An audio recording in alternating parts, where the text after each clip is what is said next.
সূরা আরাফের ৮ পারার ২০ পৃষ্ঠা ৩ নাম্বার লাইনে একটা আয়াত আমার বেশি বেশি করে মনে পড়ে, এটা ফাজাইনাহু ওয়া আহলাহু ইল্লা মারাতাহু কানাত মিনাল গাবিরিন। আমি যত তাফসীর বিশ্ববিদ্যালয়ে বসে বসে প্রায় ৪২টার উপরে আমি একটা একটা করে দাঁড় করিয়েছিলাম, দেখি কি প্রত্যেকটার কি সবগুলো মুফাসসিরে আয়াতের ব্যাপার এক কথায় লিখেছেন। হযরত লূত আলাইহিস সালামের জামার দুইজন ফেরেশতা এসে লূত নবীকে বললেন, আপনার উম্মত যারা আছে তাদেরকে নিয়ে আপনি চলে যান, কিন্তু সাবধান আপনার স্ত্রীকে নেবেন না, এখানে আমরা আল্লাহর গজব নাযিল করব। প্রশ্ন আসতে পারে, লূত নবীর স্ত্রীর চরিত্র খারাপ ছিল? না না, পৃথিবীর কোন নবীর স্ত্রীর চরিত্র খারাপ না, কারণ কোন হারাম রক্তের ভেতরে আল্লাহ নবীদের রক্ত প্রবেশ করার নাই।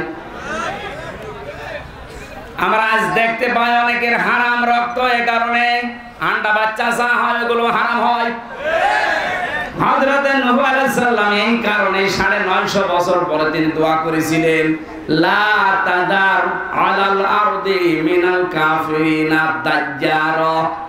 হে আল্লাহ, জালেমদের কাফেরদের একটা আন্ডা বাচ্চা পর্যন্ত জমিনে না থাকে, কারণ যেটা থাকবে ওর পেট থেকে যেটা আসবে ওইটা হারামি হবে। এজন্য জালেম ছাড়া তারা যেহেতু বিদায় নিয়েছে, আনাসে কানাসে এখনো যেগুলো আছে বিভিন্ন জায়গায় দায়িত্বে, আমরা এগুলোর একটাকেও দেখতে চাই না, কারণ এর পেট থেকে সামনে যাবে ওটা ডবল হারামি হবে। কয়েকদিন আগে বাংলা একাডেমির না কোন শিল্পকলা একাডেমির একজন দায়িত্ব পেয়েছে একটা নাস্তিক, সৈয়দ জামিল আহমেদ। এই লোকটা আল্লাহর কোরআন কারীমের পর্দা একটা ফরজ বিধান বলছে ২০২৪ সালে পর্দা মেয়েদের দরকার নেই। ওয়াজ মাহফিল, তাফসীর মাহফিলের কাউন্টার হিসেবে গান বাজনার আয়োজন করো। জীবন দিয়ে যারা আবু সাইদের মতো, মুগ্ধ ভাইয়ের মতো, রায়হানের মতো, রফিকের মতো, ইয়ামিনের মতো আল্লাহ রাসূলকে বিশ্বাস করা মানুষগুলো যারা জীবন দিয়ে এই দেশটাকে স্বাধীন করে আমাদেরকে দিয়ে গেল, এই স্বাধীন দেশ কয়েকদিনের ভেতরে এমন মানুষকে দায়িত্ব দিলেন যে আল্লাহর ফরজ বিধান পর্দায় মানে না। আমরা ইমিডিয়েটলি এই লোকটার পদত্যাগ দাবি করছি।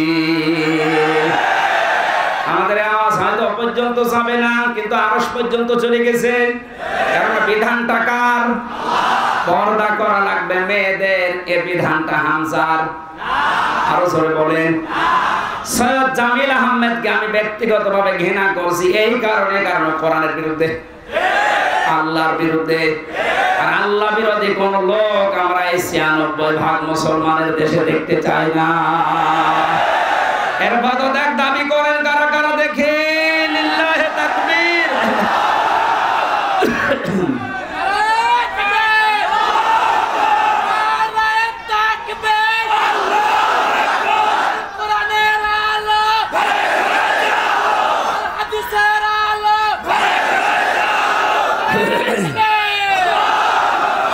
এই শয়তানকে যদি এখন ছাড় দেওয়া হয়, এও কালামানিকের মতো হবে, এ মুরগি চোরের মতো হবে। ওই সময় যদি কালামানিককে বিসি বের করে দেওয়া যেত, ও আর ১১৬ জনের তালিকা করতো না। সবচেয়ে বেশি ইসলামের বিরুদ্ধে কথা বলেছিল এই লোকগুলো। সেই গল্পরা সেটা কোথায় গেল? সেই জাফর ইকবাল নাকি শাহ ইকবাল? এইটাকে এখন ধরা দরকার। আলেমদের ফাঁসি চেয়েছিল, এই কথা বলেন না কেন? এটা নির্ভেজাল শয়তান এগুলো। যখন এদের বিষ দাঁত বের হবে, সঙ্গে সঙ্গে যদি ভেঙে দেওয়া হয়, ভবিষ্যতে কোন জালেম আর এভাবে শক্ত কথা বলতে পারবে না। এই সৈয়দ জামিল আহমেদকে ছেড়ে দেন, এই শয়তান কয়েকদিন পরে এই স্বৈরাচারের মতো কথা বলতে শুরু করবে, বলবো আমি সব। এত কষ্ট করে স্বাধীন করে যারা দিয়ে গেল তাদের মতামতের গুরুত্ব নেই। প্রত্যেকটি সমন্বয়ক এখন এক কথায় উচ্চারণ করছে, আমরা আল্লাহ রাসূলকে বিশ্বাস করি, তার বিধান দিয়ে আমরা সবার বাদল করে দিতে চাই। শয়তান সে আল্লাহর বিধানে হাত দিয়েছে, দায়িত্ব পেতে দেরি, একবারে এসে আল্লাহর বিধান পর্দায় হাত দিয়েছে। এই ২৪ সালে মেয়েদের আর পর্দা দরকার নেই। কি বড় কথা বলেন তো? আপনি ব্যক্তিগতভাবে আমারে ২টা থাপ্পড় দিলে আমি মেনে নিতাম, আপনি সাপোর্ট করছেন কার? আল্লাহর পুরোপুরি বিরুদ্ধে অবস্থান নিয়েছে ও আল্লাহর বিরুদ্ধে যুদ্ধ ঘোষণা করেছে। কথা বলেন। আজকে তিরমিজি শরীফের একটা হাদিস পড়ছিলাম, কেউ যদি জেনে বুঝে কোন জালেমকে সহযোগিতা করে, সাহায্য করে, সমর্থন জানায়, যদি ভালোবাসে, ও সঙ্গে সঙ্গে নবীর উম্মত থেকে বের হয়ে যায়। এরপর অনেকে এখনো পর্যন্ত জালেমদের সাফাই গান। আমরা আহ্বান জানাচ্ছি, আনাছে কানাছে যে জালেম গুলো আছে, ডক্টর ইউনূস কালকে কতগুলো তালিকা দিয়েছে দেখেননি? 100 জনের প্রায় 80 জনের পরিবর্তন প্রায় হয়ে গেছে। বাকি 20 জন যারা আছে এগুলো আমরা আর চাই না, কারণ এগুলো এই গণহত্যার সাথে সবগুলো দায়ী। ওর একা জীবনও সাহস হতো না। এই শয়তানগুলোকে নিয়ে যা করেছে পৃথিবীর ইতিহাস পাল্টিয়ে ফেলেছে। বাইরে যাদের ঈমান নেই, যারা অন্য ধর্মের, তারা পর্যন্ত রিপোর্ট পেশ করছে যে 1200 কতজন গণহত্যার শিকার। এখনো পর্যন্ত অনেকে জালেমের সাফাই গিয়ে সাহস দিতে চাচ্ছে যে আপা আপনি ঘাবড়াবেন না, আপনি ঘাবড়ালে আমরা নরম হয়ে যাই। ওরে শয়তান, ওরে পিটিয়ে নরম বানানো দরকার। ইয়ামেন ভাইকে পুলিশের গাড়ি থেকে, ওখান থেকে এখনো জীবিত ছিল, নড়াচড়া করছিল, ওখান থেকে ফেলে দিয়ে পা লেগেছিল গাড়ির চাকার সাথে, মনে হচ্ছে কুকুরের বাচ্চা টেনে নিয়ে যাচ্ছে। এরপরও আপনার মানুষ কিচ্ছু হয়নি মনে করেন। আয়না ঘরের ভেতর থেকে যারা বের হয়ে তাদের করুণ কাহিনী শোনালো, আপনি কি মনে করছেন মিথ্যা কথা? আমি নিচে তো ছিলাম, আমি দেখেছি মাটির নিচে যে ঘর, ওখানে থাকা যায়। আজান হয় কখন, আজানও শুনতে দিত না। আমি তো 4 ওয়াক্ত নামাজ আন্দাজে পড়েছি, কিছু জানি না যে কখন আজান হয় কখন দিন হয়। 11 ঘন্টা আমার টাঙিয়ে রেখেছিল, কিচ্ছু জানি না, আন্দাজে। চোখ কালো কাপড় দিয়ে বেঁধে, পেছনে হাত বেঁধে, পায়ে ডান্ডা বেড়ি লাগিয়ে, মাথায় দড়ি দিয়ে 1-2 ঘন্টা বলে 11 ঘন্টা। দুপুরবেলা নিয়ে গেছে 2টায়, রাত 11:30টায় নিয়ে এসেছে। 1টা-2টা দিন হলে তো এরকম হয়। রিমান্ডে যতদিন রেখেছে এরকম কষ্ট দিয়েছে। আমার আসার সময় বলেছে বাইরে যে যদি কিছু বলেন, এখানে যা দেখে গেলেন আপনারা কিন্তু ফেলে দেব। এই জন্য তো কিছু বলতে পারতাম না। তো এখন যে ফেলে দেবে সেই পরিবেশ। বিশেষ করে আমার এই কাউন্টার টেরোরিজমের এই আসাদুজ্জামান, এই গোপালী, এই লোকটা আমার ধরার পরে আমার বাবার কাছ থেকে বলেছে 50টা মামলা দেবো আপনার ছেলেকে। আমার বাবা বলেছে মামলা তোর একটাও নেই। বলছে মামলা আমরা বানাবো, কালকের ভেতরে আপনি 10 লাখ টাকা দেবেন। আমার বাবা গ্রাম্য মানুষ, জমি জায়গা যেখানে যা ছিল ধার কর্জ করে সঙ্গে সঙ্গে 8 লাখ টাকা দিয়েছে। মনে করেছে যে রিমান্ডে মারবে না। ও শয়তানরা কি মানুষ নাকি? টাকাও নিয়েছে, মাছ ধরেও করেছে, মামলাও দিয়েছে। কত বড় বেঈমান বলেন তো।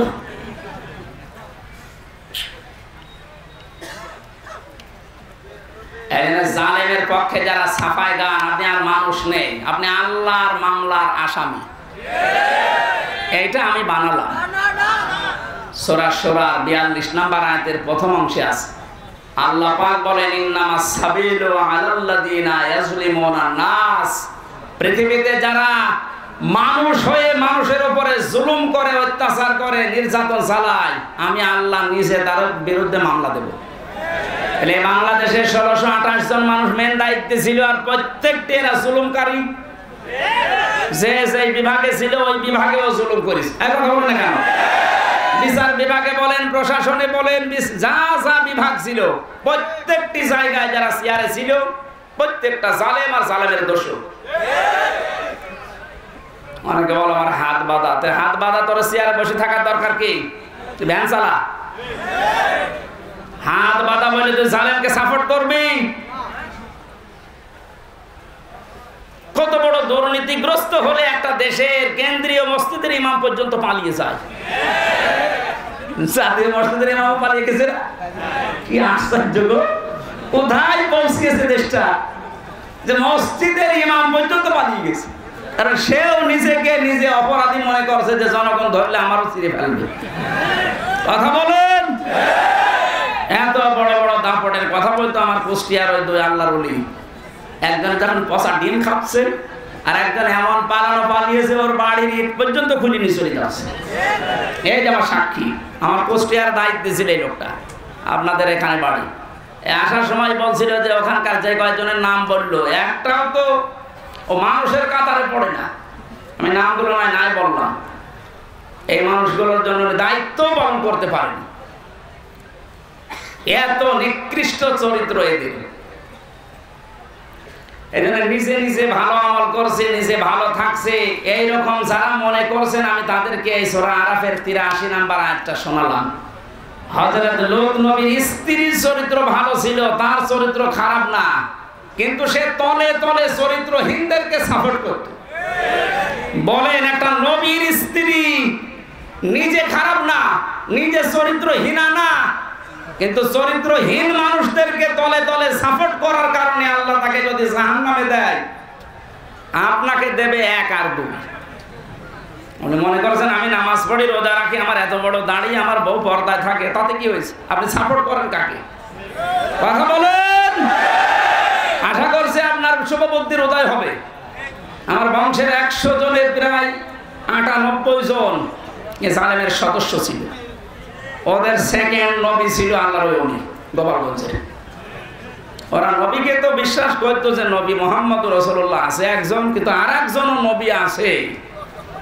আমি একবার এটা রংপুরের গাইবান্ধা মাহফিলে এসেছিলাম 16 সালের দিকে। একটা ছেলেকে বাড়িতে ভাত খাওয়ার সময় জিজ্ঞাসা করছে, ইংলিশ মিডিয়ামে পড়ে, যে তোমার নাম কি? নামও বলেছে উল্টাপাল্টা নাম, বাংলা ইংলিশে মিলিয়ে। জিজ্ঞাসা করলাম কালেমা বলতে পারো? মুখস্থ নেই। মুখস্থ নেই মানে আমাদের নবীর নাম কি? বলছে এরশাদ। হ্যাঁ, উনি তো রাস্তাঘাট বানায়, তার মানে রাস্তাঘাট বানিয়েছে এলাকায় এরশাদ সাহেব, ও মনে করে ওটা মানে নবী। আমার বংশের লোকের চরিত্র এরকম ছিল। নবী একজন আছে মুহাম্মদ রাসূলুল্লাহ, কিন্তু ওরা সেকেন্ড নবী হিসাবে মনে করতো। এইরকম শক্ত গোড়া। আগস্টের 5 তারিখের 1টার সময় যখন আল্লাহর ওলি চলে গেছে পালিয়ে, ওরা বিকাল 5টা বাজতে বাজতে তখন মোবাইলে কল দিয়ে বলছে, বাবাজি আমরা সব এখন জামাত ইসলামী করি। হ্যাঁ, এখন জামাত ইসলাম। তারপরও যাই ফিরে এসেছে, ওয়েলকাম, ধন্যবাদ। ওরা যা করেছে বুঝে করুক না বুঝে করুক, আল্লাহ যেন ওদের মাফ করে দেয়। আর ওদের মতো এ দেশে এরা আছে, গান আছে, আরো যারা আছেন, আপনি মনে করছেন আবার জালেমেরা সংগঠিত হবে? অত ভাত দুধ দিয়ে খাই না। সময় শেষ হয়ে গেছে, আপনারা মরণের গড়া নিয়ে আসার আগে ফিরে আসেন। জালেমদের তো দুনিয়াও শেষ, আখিরাতও শেষ। এক কথা বলে না কেন? দুনিয়া এখন আর রাস্তায় বের হতে পারবে?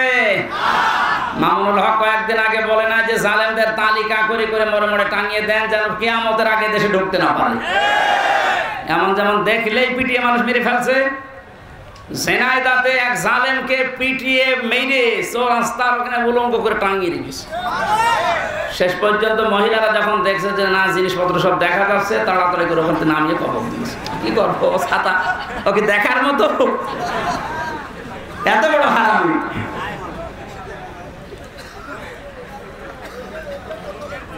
দুনিয়া শেষ আপনাদের, জালেমদের কোন দুনিয়ার জীবন নেই আর। কারণ এখন আর ওই সময় নেই। ওয়ালা ইয়াজিদু যালিমিনা ইল্লা খাসারা। দিন যত যাবে জালেমদের শুধু ক্ষতি বৃদ্ধি হতে থাকবে। এই ঘোষণা কার? বলেন। কিন্তু যারা জালেম হয়ে মারা যাচ্ছেন তাদের অবস্থা আরো খারাপ হবে। তারা মামলার আসামি হামজা। কার? আপনি চিন্তা করেছেন? আল্লাহর মামলার আসামি। বাদী যত শক্ত হয় মামলা তত কঠিন হয়। আমার মামলার বাদী যেহেতু রাষ্ট্র ছিল, এই জন্য মামলার জামিন হইতো না। অথচ এই মামলায় অনেকে 1.5 মাস 2 মাস পরে বের হয়ে চলে গেছে। আমার 3 বছরও জামিন নেই। তার মানে আমার মামলার বাদী সলিমদ্দি কলিমদ্দি না, একেবারে সে যাই হোক। তো কিয়ামতের দিন যিনি নিজে বিচার করবেন, নিজে রায় দেবেন, নিজে বাদী, বলেন তো আপনার মাপ পাওয়ার কোনো সম্ভাবনা আছে? আমার মতো খালাস পাবেন? আপনি আল্লাহর মামলার আসামি লিখে নিয়ে যান, আপনি জাহান্নামী। এই জন্য আপনার চরিত্র ভালো, কিন্তু এমন মানুষকে সাপোর্ট করেন তার চরিত্র ভালো না, আপনি ওর জন্য আপনার কপালও পড়বে। আল্লাহ আমাদেরকে শুধু ইয়াসিন সূরা পড়লে 10 খতম কোরআন শরীফের সওয়াব হয়, এর ভেতরে 83টা শিক্ষা আছে। এগুলো আমাদের প্র্যাকটিক্যাল লাইফে থাকা লাগবে। কথা বলেন ঠিক কি না? আল্লাহ আমাদেরকে ইয়াসিন থেকে যে শিক্ষাগুলো দিতে চান এটা আমাদের বাস্তব জীবনে প্রতিপালন করার তৌফিক দিন, আমিন। সূরা আলে ইমরানের 102 নাম্বার একটা মাত্র আয়াত পড়েছি। আমার আজকের আলোচনার বিষয় তিনটা ভাগ আছে। এর ভেতরে আমরা দেখি কোরআন কারীম থেকে পয়েন্ট আকারে কথা বলার চেষ্টা করছি। কষ্ট হয়ে যাচ্ছে? কষ্ট তো হচ্ছে আমার, মানে মাইকের জন্য গলা ব্যথা করছে আর ভেতরে ঘেমে যাচ্ছে। জবান খুলে শয়তান যদি আশপাশে থাকে যেন পালায়। বলেন আউযু বিল্লাহি মিনাশ শাইতানির রাজিম। বিসমিল্লাহির রহমানির রহিম।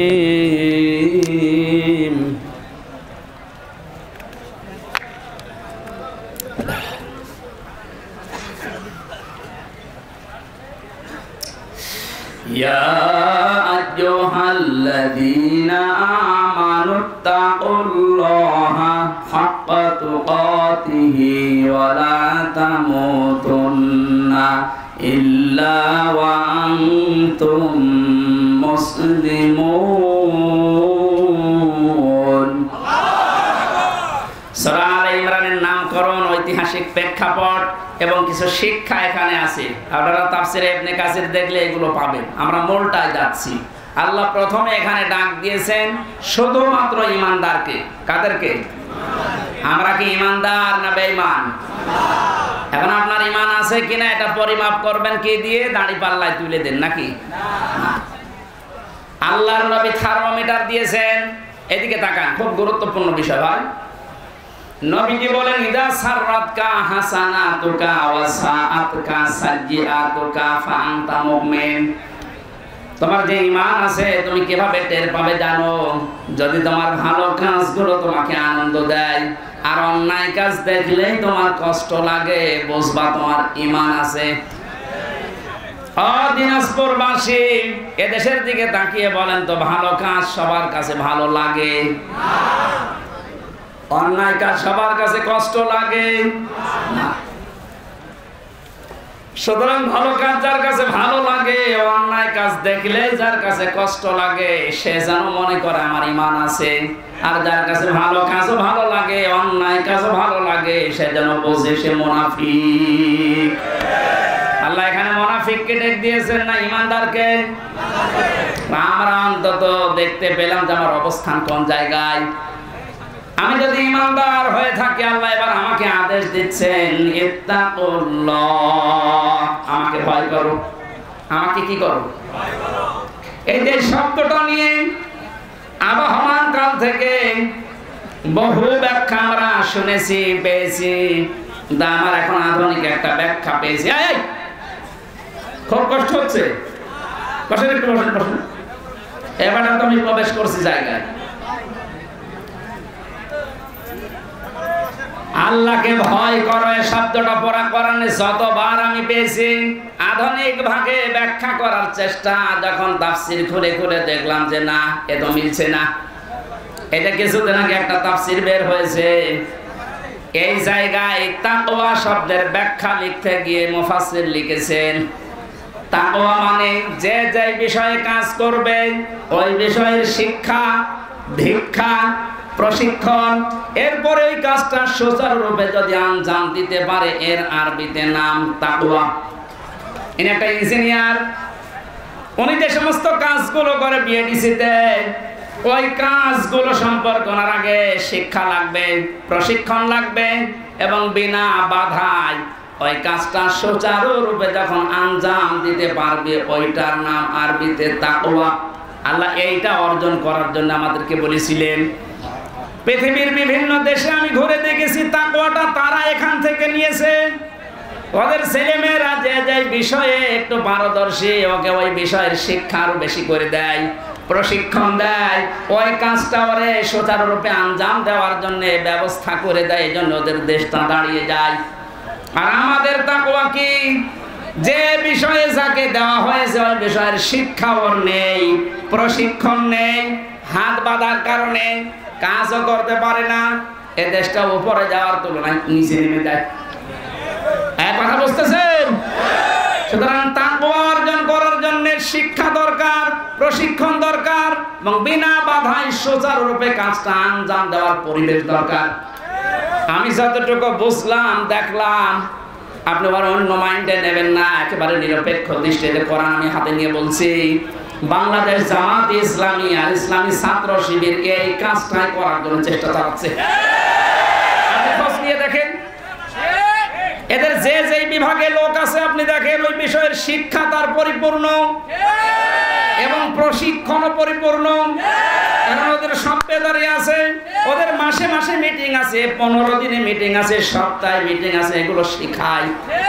আপনি যে বিষয়ে যাবেন, বিচার ব্যবস্থায় যাবেন যান, শিক্ষা ব্যবস্থায় যাবেন যান, চিকিৎসা বিভাগে যাবেন যান, প্রত্যেকটা দিক আর বিভাগে আমরা দেখতে পেয়েছি এরা আগে শিক্ষা দেয়, প্রশিক্ষণ দেয়, এরপরে বিনা বাধায় কাজ করার জন্য যে সমস্ত সিঁড়ি দরকার, কাঁটাযুক্ত পথ হোক, তারপরও পাড়ি দেওয়ার জন্য প্রশিক্ষণ দেয়। এই জন্যই তো এই মানুষগুলো দাঁড়িয়ে যাচ্ছে। গত কয়েকদিন আগে অধ্যাপক আনিসুর রহমান, একটা নাস্তিক, এই লোকটা ঘোষণায় দিয়েছে 5টা বছর যদি জামাত আর শিবিরের হাতে দেশটা দেওয়া যায়, এদের যে অ্যাক্টিভিটিস, এদের যে কাজকর্ম, যে ইখলাস যা আছে এদের ভেতরে, এদের যে প্রশিক্ষণ, এদের যে ধৈর্য, এরা 5 বছরে দুর্নীতি মুক্ত করতে 100% সাকসেস হবে। আমার নিজের কথা, একটা নাস্তিকের কথা। আমি যখন বিশ্ববিদ্যালয়ে ছিলাম, একটা নাস্তিক এই লোকটা আল্লাহ বিশ্বাস করে না। আমি যেহেতু নামাজ পড়াতাম জমার দিন, আমার কাছে এসে বলছে, হুজুর আমার মেয়ে পড়ে মাস্টার্সে, প্রাইভেট পড়াবো, একটা শিবিরের ছেলে দেন তো। কেন? আপনি একটা নাস্তিক, আল্লাহ মানেন না, রসুল মানেন না, অথচ আজকে নামাজে এসেছেন সপ্তাহে একদিন লোক দেখানোর জন্যে, আর আপনার মেয়ে পড়াবেন, সে তো বেপরদা মেয়ে, তারে পড়াতে আপনি চাচ্ছেন শিবিরের ছেলে। কেন? কত সোনার ছেলে আছে দেখতে পান না? একটা নাস্তিক আমার বলছে, হুজুর দেখেন, সোনার ছেলেদের সম্পর্কে আমি জানি, আমার মেয়েকে যদি তাদের কাছে পড়তে দেয়, ওরা মেয়ে সব খেয়ে ফেলবে, কিন্তু শিবিরের ছেলের কাছে দিতে চাচ্ছি এই কারণে, অন্তত এদের কাছে দিলে আমার এই বিশ্বাস আছে যে আমার মেয়েটা নিয়ে এরা পালাবে না।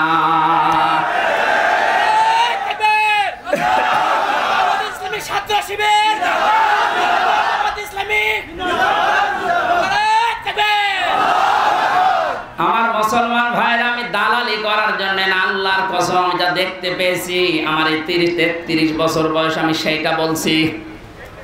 আমরা তাকওয়াই বুঝি না, তাকওয়া যারা বোঝে তাদের ধারে কাছে আমরা যাই না।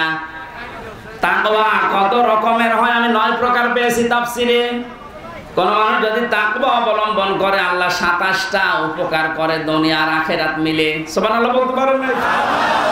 এটা তাফসিরে ফি জিলালিল কোরআনে এই তাকওয়ার ব্যাখ্যায় সরাসরি একটা একটা করে পয়েন্ট আকারে আছে।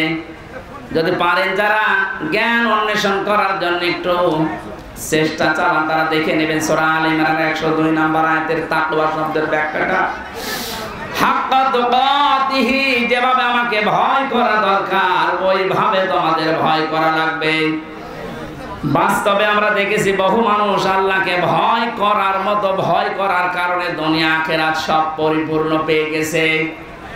এই যে আব্দুল কাদের জেলানির নাম শুনি, তার বাবার জীবনে দেখেছি ফল ভেসে আসছিল পানি দিয়ে, যদিও ভেসে যাওয়া জিনিস খাওয়া যায় যাচ্ছে, কারণ তার কোনো মালিক নেই।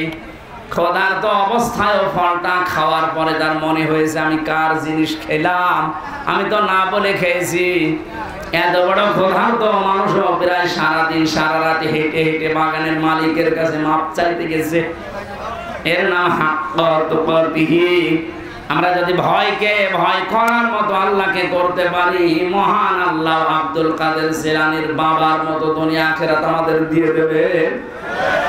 ফালা তামুতুন্না, মরো না, ইল্লা ওয়া আনতুম মুসলিমুন, যতক্ষণ পর্যন্ত মুসলমান হতে না পারো। এই যে আজকে যারা মুসলমান হয়েছে, আল্লাহ এই কথাই কোরআনে জানিয়েছে, তোমরা মরবা না, ইহুদি হয়ে মরবা না, খ্রিস্টান হয়ে মরবা না, হিন্দু হয়ে মরবা না, বৌদ্ধ হয়ে মরবা না, মরতে হলে মুসলমান হয়ে মরো। মুসলিম শব্দটা এসেছে ইসলাম থেকে, সিলমন বা সালমন থেকে। এর শাব্দিক অর্থ শান্তি, আর রাহাতুন মানে সুখ। আল্লাহ পাক বলেন, কেউ যদি দুনিয়াতে ইসলাম মানতে চায়, আমি ইসলাম পাঠিয়েছি দুনিয়ায় 2 প্রকারের। ইসলাম কয় প্রকার? হ্যাঁ, ইসলাম কয় প্রকার? না না না, বোঝার পরে বলবেন। ইসলাম কয় প্রকার? একটা আছে প্রাকৃতিক ইসলাম, আর একটা শারঈ ইসলাম। প্রাকৃতিক যে ইসলামটা, এটা আমার আল্লাহ যেদিন বানিয়েছে ওই দিন থেকে কিয়ামত পর্যন্ত একইভাবে চলবে। এই যে সূর্য যেখানে ওঠে, যেখানে ডোবে, এটা আল্লাহ বানিয়েছেন। এই যে আম গাছে কোনোদিন আম ছাড়া পেঁপে ধরে না, এটা কিয়ামত পর্যন্ত এইভাবে থাকবে। প্রাকৃতিক ইসলাম তৈরি করে দেওয়ার দায়িত্ব কার?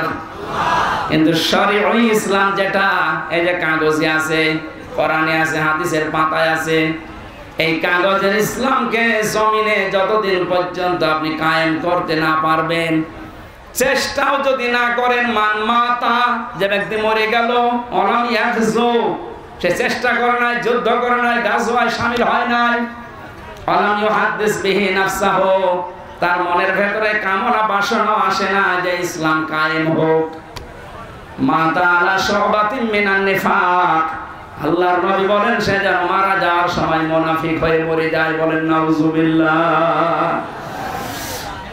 প্রাকৃতিক ইসলাম যেহেতু আল্লাহ নিজে কায়েম করে দিয়েছেন, কাগজ ইসলাম তো আল্লাহ কায়েম করে দেয়নি, দিচ্ছে না, দেবেও না। এটা কায়েম করার দায়িত্ব ফেরেশতাদের। কাদের? আপনি এইটা না করে মরে গেলে মুসলমান হয়ে মরতে পারবেন না, মুনাফিক হয়ে মরবেন। এরপরে এখনো রাজনীতি মনে হয়। এই যে যতদিন পর্যন্ত কাগজের ইসলাম জমিনে কায়েম না হবে, ততদিন আমাদের বিশ্রাম নেই। আরো জোরে, যেভাবে হোক এটা আমাদের কায়েম করাই লাগবে। কায়েম যদি হয়ে যায়, ফাহাল্লা হালালাহু ওয়া হারামা হারামাহু, এর হালালকে হালাল মানতে পারবো, হারামকে হারাম জেনে ছেড়ে দিতে পারবো। আদখালাহুল্লাহুল জান্নাহ, আল্লাহর নবী বলেন তুমি যেন মনে করবা আল্লাহ তোমার জান্নাতে দিয়ে দিয়েছে। সুতরাং কোরআন কায়েম হলে এটা মিনি জান্নাত হয়ে যাবে। ওই পরিবেশটা আল্লাহ আমাদের চর্ম চোখে দেখার তৌফিক দেন। বলেন আমিন। পারিবারিক জীবন সম্পর্কে যে সমস্ত লেখাগুলো আমার ছিল, এগুলো কারাগার থেকে বই আকারে বের করেছি। মেয়েদের জীবনের উপরে, ওদের উপরে কথা বলা দরকার ছিল, ওই ওখান থেকে নিয়ে যাবেন, ওটা কাজে লাগবে। ওই যে ডানে গাড়ি আছে, মাজলুম এক সাইদের কথা বলছি, এখানে পাওয়া যাচ্ছে পিরোজপুর আদালত থেকে, জন আদালত থেকে এটা ছাপানো হয়েছে। দেশবাসীর প্রতি আল্লামা সাইদের খোলা চিঠি ছিল, ওনার নাতির উপরে একটা চিঠি ছিল, আর দেশবাসীর উপরে। এই বইগুলো কারা নিয়ে এসেছে, এখান থেকে নিয়ে যাবেন। আল্লাহুম্মা আমিন। লা ইলাহা ইল্লা আনতা সুবহানাকা ইন্নী কুনতু মিনাজ জালিমিন। আল্লাহ পছন্দ এই গরমের ভেতরে এত কষ্ট করে তোমার বান্দা বান্দিরা বসে আছে, আজকের আলোচনার সওয়াবগুলো তুমি আমাদের নবীর রওজায় পৌঁছিয়ে দাও। দুনিয়ার মাটির নিচে যারা ঈমান নিয়ে ঘুমিয়ে গেছে, এদেরকে ক্ষমা করে দাও। মা বাপ যারা হারিয়ে ফেলেছে, আল্লাহ মা বাপকে মাফ করে দাও। সারা জীবন অপরাধ করে জীবনটা নষ্ট করে ফেলেছি। তুমি বলেছো ওয়ালা তামুতুন্না ইল্লা ওয়া আনতুম মুসলিমুন, মুসলমান না হয়ে মরবা না। আল্লাহ তাআলা মুসলমান হয়ে মরার জন্য তোমার কোরআনে কারীমের পরিবেশ দরকার। ওই পরিবেশ তুমি আমাদের দেশকে বানিয়ে দাও। মাহফিলের আয়োজন করতে গিয়ে তোমার যে বান্দারা শ্রম দিল, এদেরকে কবুল করো। পাত্র প্রতিষ্ঠানে তিনি তিল তিল করে গড়ে তুলেছেন, মসজিদের পাশে তিনি ঘুমিয়ে আছেন, আল্লাহ তুমি তার কবরটা জান্নাত বানিয়ে দাও। গলাটা আমার প্রচন্ড ব্যথা, 3টা বছর জেলে থাকার পর আমার এখনো শরীর স্বাভাবিক হয়নি, কথা বললে গলা ব্যথা করে। আল্লাহ মুক্ত জীবনে যখন ফিরিয়ে দিয়েছো, আমার কণ্ঠটাও তুমি ছেড়ে দাও। মা বোনরা যারা এসেছে, এদেরকে রোগ শোক থেকে বাঁচাও। হাজারো পরিবারে আজ পরকীয়া প্রেমের কারণে জীবনটা নষ্ট হয়ে যাচ্ছে। আল্লাহ তুমি আমাদেরকে রক্ষা করো। এদেশে তুমি আর কোন জালেমকে চেয়ারে বসতে দিও না। আল্লাহ তাআলা যত মানুষ জীবন দিয়ে গেল আমাদেরকে মুক্ত জীবনে ফিরিয়ে দেওয়ার জন্য, প্রায় 2700-র উপরে এখনো পর্যন্ত হাসপাতালের বেডে বিভিন্ন অঙ্গ প্রত্যঙ্গ অনেকে হারিয়েছে। রব্বুল আলামিন যেই মানুষগুলো শহীদ হয়েছে এই মানুষগুলোকে জান্নাতের সুউচ্চ মাকামে পৌঁছিয়ে দাও। মাহফিলের সভাপতি, সহসভাপতি, প্রধান অতিথি সহ যারা এসেছে আল্লাহ প্রত্যেকের জীবনের কামনা বাসনা পূরণ করো। আল্লাহ আর বলছি আমার কণ্ঠটা তুমি মেহেরবানি করে ছেড়ে দাও। মাওলানা মুআজ্জিম অসুস্থ, আল্লাহ তুমি তাকে শেফায়ে কামেলা আজলা নসিব করো। মরণ আসলেই আমরা যেন পড়তে পারি লা ইলাহা ইল্লাল্লাহু মুহাম্মাদুর রাসূলুল্লাহ।